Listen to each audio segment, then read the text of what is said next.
When to use deadly force? It's a question that plagues every officer and one that many will have to answer in a matter of seconds.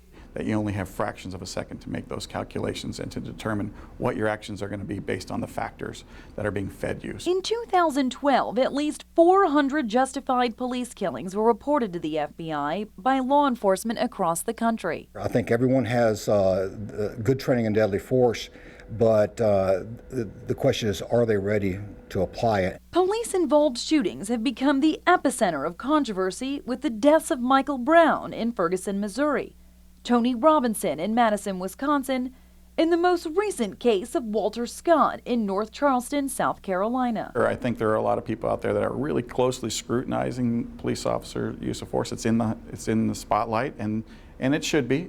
At the FBI Springfield Division, they use this Milo range machine to train their agents and other local law enforcement departments on when to draw their weapons.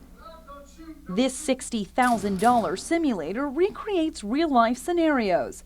The projector and camera on the ceiling have sensors that can read the lasers transmitted by these fake guns.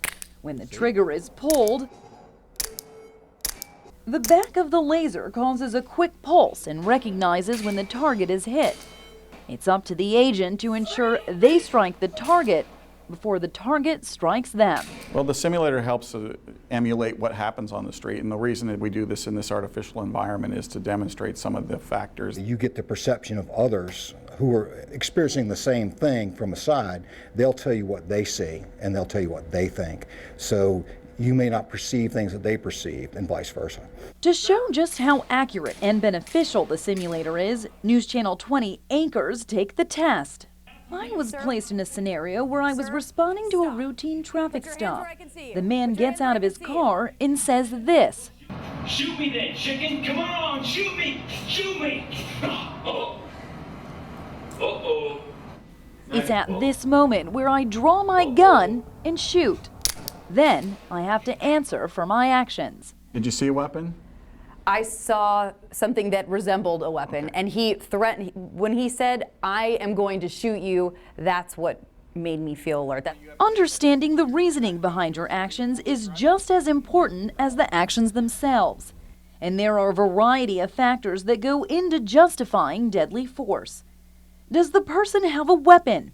Are they armed and displaying intent to harm? Are they capable of harming you? Is he or she violent in their confrontation? Are there innocent bystanders close by?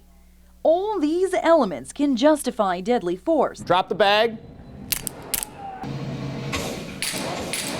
You know what? No, Put your hands down. Put your... It's situations like these that help law enforcement today understand the importance of when to use deadly force.